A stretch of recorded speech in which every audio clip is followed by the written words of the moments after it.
Hey, good afternoon. I didn't make it before noon. It's noon on the West Coast in Northern California. It's what, the 27th. Happy Friday. And for whatever that's worth, and this is about taking control of your day. Have you taken control of your day?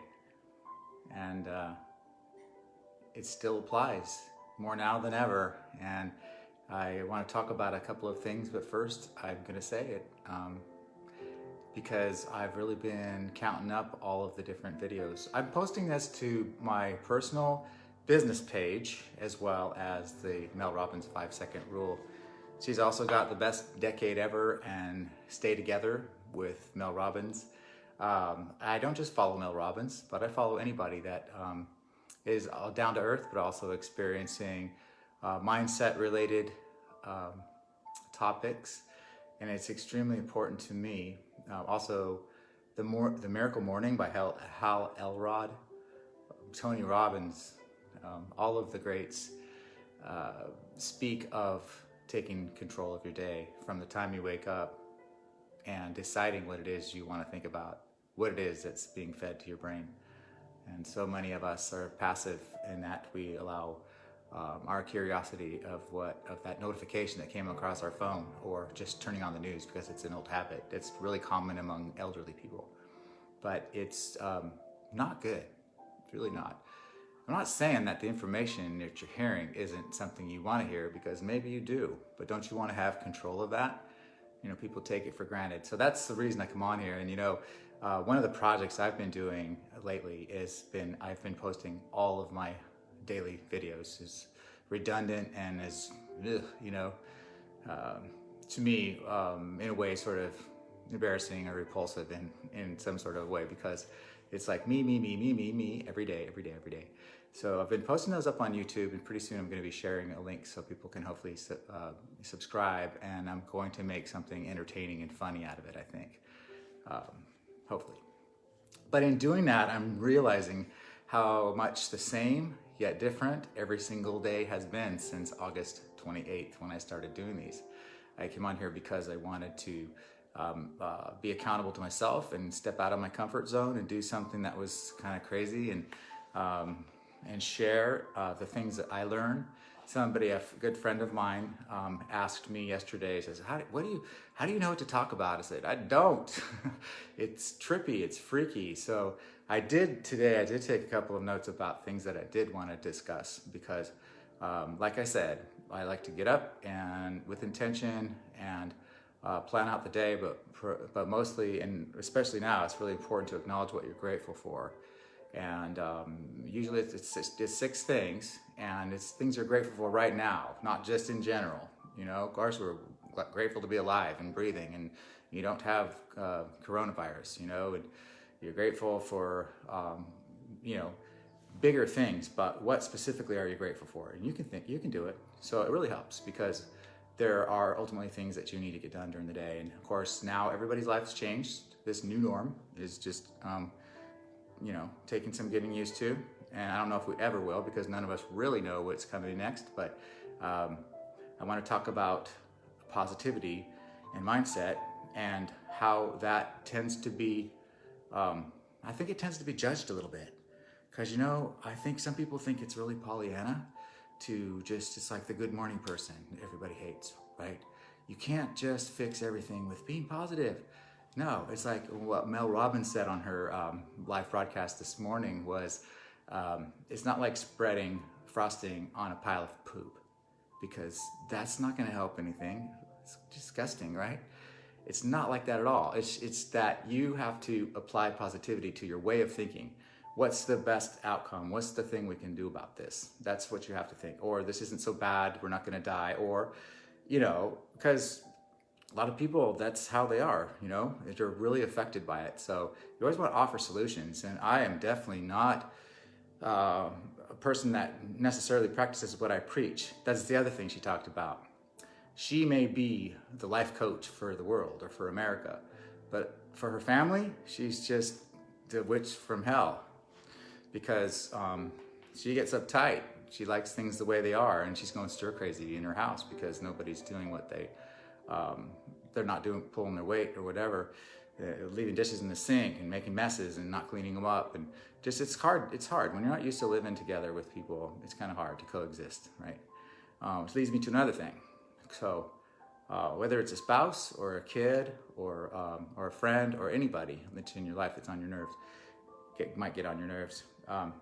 We may be in this together, and it's really nice how people are coming together, but at the same time, we need to respect each other's individuality and focus. When somebody, for instance, the worst thing is when someone's looking at their phone and you want their full attention, and they're not really, they're either not aware or they really have something important to them. And I think it's really extremely important that you respect their thoughts and their flow. And if there's a way you can approach it a little differently than screaming at them or yelling at them or saying something rude, very important to do. Because it just doesn't, there's no winner there. When you put somebody down for not focusing on you, it's not going to go over well unless you're a really strong individual and can handle that really well. But this is all new. Everything that's happening is new. It's causing unknown stresses on us that we aren't even aware of on the surface. So be wary of that. I would say. And did I mention the fact that even though I provide this information and this advice and this example, but I don't necessarily follow it myself? So one of the biggest reasons to do that. So if you struggle with something yourself, I would strongly recommend maybe stepping up and trying to help other people with that same problem, and it opens up your own eyes to your own issues. So I think that's the beauty in some of this too. Hey, Kim. And hey, Kim, you're on two of them. Hey, Sherry. Hey, G. And so, yeah, I think it's just really important to do that. And maintaining a routine is absolutely huge, because what happens is we fall into depression if we don't follow a routine. I know it's a danger that I have, and it's really easy for all of us to do that. That's where we're all together. We're all together, but yet we're all individuals. So try to think of it that way, to where we all have something to contribute to the bigger picture. That's kind of what humanity is about, right? So I come on here usually a lot earlier in the day, and I usually get a little better start than today. I kind of thought it was a good start, but sometimes there's a little bit of conflict that in your own mind. You might be thinking about something that you're not even aware of. You might have worries or things like that. That's why it's so important to connect and to stay connected and to do the Zoom calls. I love seeing that. I'm seeing people giving lessons on how to do Zoom calls. I'm seeing people providing ideas for how to make money online. These are some of the things that I focus on. I think they're wonderful. And unfortunately, if whoever you're with may not be into that. They may be on their own path to focusing on something they want to focus on, and that's their prerogative. So don't place so many demands on other people, and don't be so hard on yourself. See, here I go again. I'm giving advice that I struggle with myself, but that's how I know it. So hopefully it's good information and it's good advice that you can follow. I think that it's really great to think of these ideas. We just have to figure out ways to communicate them with other people to where they will benefit from them as well. So those are the few of the things that have been on my mind, and it's hard to, when you're kind of ultra sensitive person anyway, it's kind of hard to tell people, oh, be positive, But I'm sorry, it is the key. I'm sorry, not sorry. It's not a good idea to look at bad news all day. You need to be concerned for sure. And obviously we're supposed to stay indoors. You've got parts of the country that aren't participating in that. You've got differences of opinion and leadership. But bottom line is this is serious, and people are dying and numbers are going up, and just get the basics. Don't get so overwhelmed in the doom and gloom of it that you just kind of like check out on the inside and say, what the hell, I'll just Netflix all day. Yeah, that's not a great idea. So it's always a really, really good idea to reach out and connect with other people and to stay positive. Plug in audiobooks. Audiobooks are huge.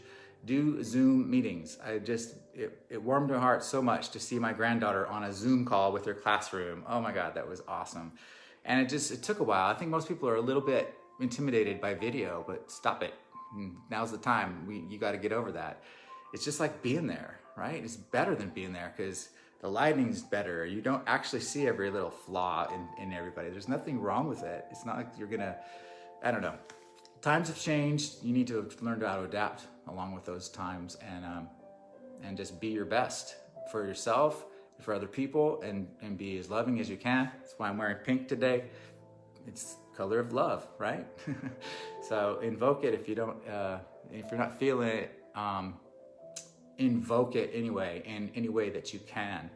And providing information to other people about they should be concerned or they should be scared or they should be without some sort of hope is not a good thing either. So if you're gonna be providing statistics to other people, getting into arguments over this or that on social media, I don't think that's a good idea either. Is it positive? No, it's not. Is it productive? No, it's not. There's a time and a place for negativity, and I think when the sun goes down, it's dark, and so you can't see. That's kind of negative, but it's not like a bad negative. It's just an is. But attitude is everything, and it's going to get us all through this. Attitude, love, hope, and concern. Hope and concern. Yeah, not fear and panic. All right. So anyway, that being said, I think I said enough for now. Hopefully you have an amazing rest of your day and going into an awesome weekend. Figuring some stuff out you can do virtually. Do lots of video. Do lots of projects that don't require going outside or going anywhere or touching anyone. That's enough. Have a great day. Bye.